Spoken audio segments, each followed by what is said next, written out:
Hola, ¿cómo están? Mi nombre es Esteban, soy expresidente del Centro de Estudiantes y mis compañeros de agrupación me invitaron para que grabe un nuevo podcast de La Franja. En el día de hoy vamos a estar tocando un tema que desde que estamos en la primaria nos vienen hablando, que es la Revolución de Mayo de 1810. Pero esta vez lo vamos a ver un poquito más en profundidad. Para empezar a hablar de la Revolución de Mayo, nos tenemos que remontar hacia el año 1808, 2 años antes de esta gesta histórica. Aquí, ubicados en España, vamos a encontrar a Fernando VII como rey de la España imperial. En ese sentido, recordemos que Argentina, en ese momento, seguía formando parte del Virreinato del Río de la Plata, gobernado bajo la corona de España.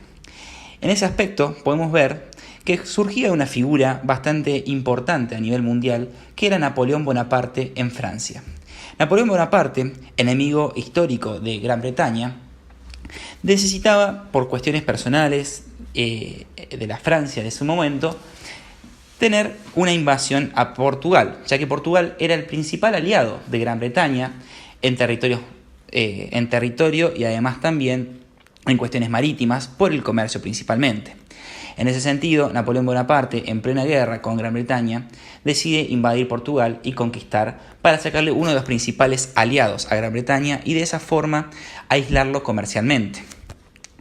En ese trayecto, Napoleón Bonaparte, teniendo que pasar por España, ya que territorialmente era paso obligado, también decide invadir España y de esa forma sacar de la corona a Fernando VII, tomándolo en cautiverio y designando a su hermano, José Bonaparte, como rey de España. En ese sentido, los españoles, para seguir manteniendo un poder de la corona en manos de españoles, deciden crear la famosa Junta de Sevilla, que iba durante esos 2 años a gobernar en nombre del rey Fernando VII.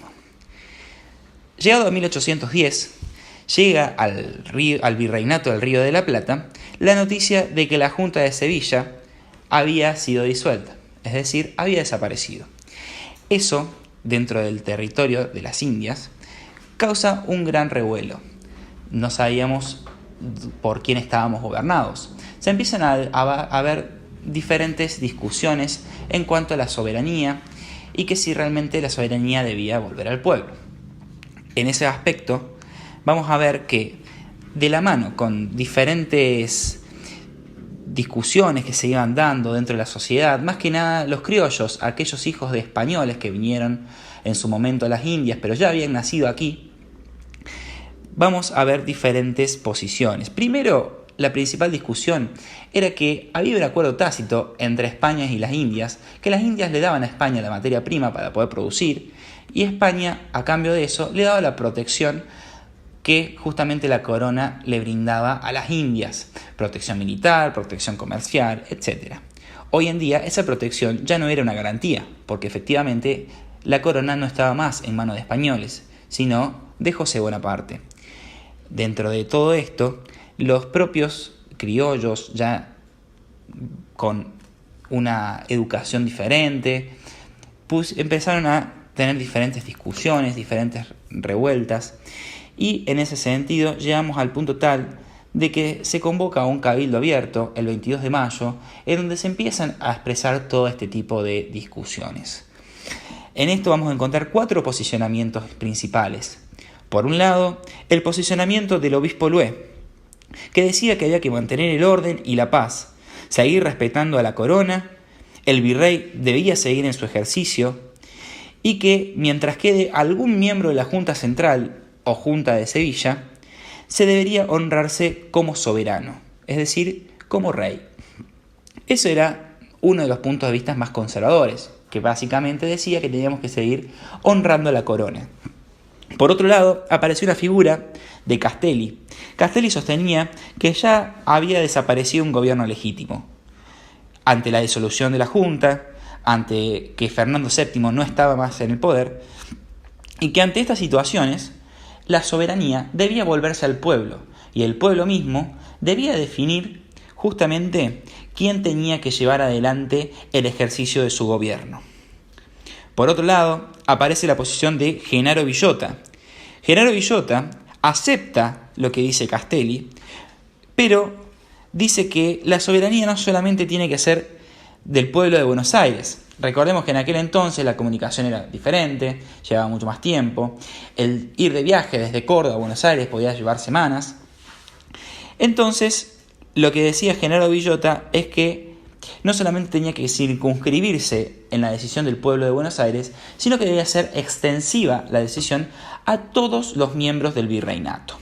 Y por otro lado, la posición de Juan José Paso, que coincidía con lo que decía Villota, pero entendía que la circunstancia del momento necesitaba y demandaba una resolución mucho más rápida y práctica, que en ese sentido debía formarse un gobierno provisional al nombre de Fernando VII, pero con el fin de determinar a posteriori qué es lo que la gente del interior necesitaba o pretendía.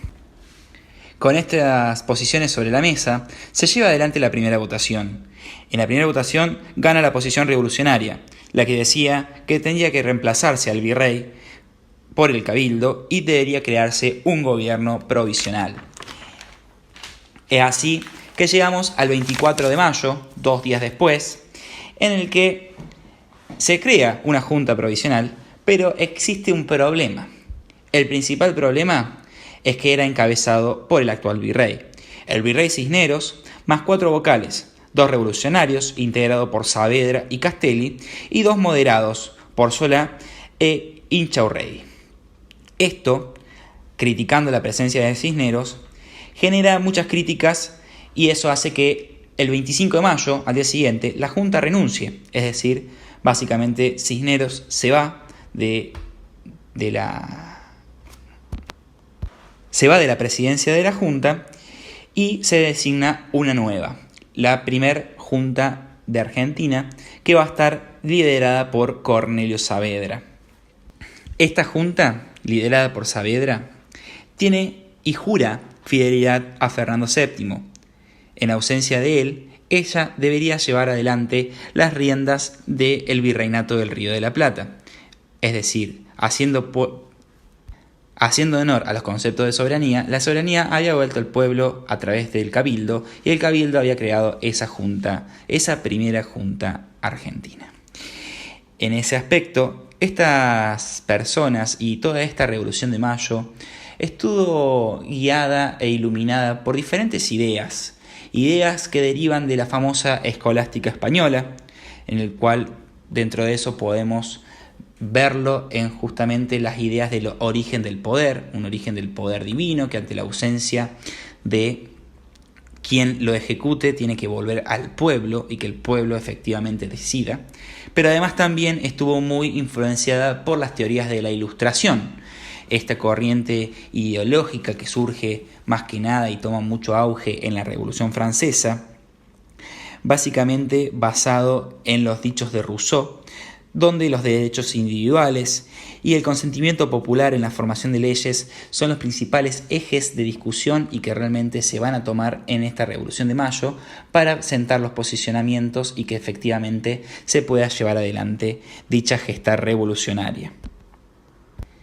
Esto además no solamente se circunscribe al virreinato del Río de la Plata, y con virreinato del Río de la Plata me refiero también a lo que hoy conocemos como diferentes países como Uruguay, Paraguay, Bolivia y Chile, sino también se extiende a lo largo de los diferentes virreinatos. La corona española estaba en crisis y efectivamente las Indias, como se conocía en ese momento, había comenzado con una ola revolucionaria que se extendería a lo largo y a lo ancho de todo el continente.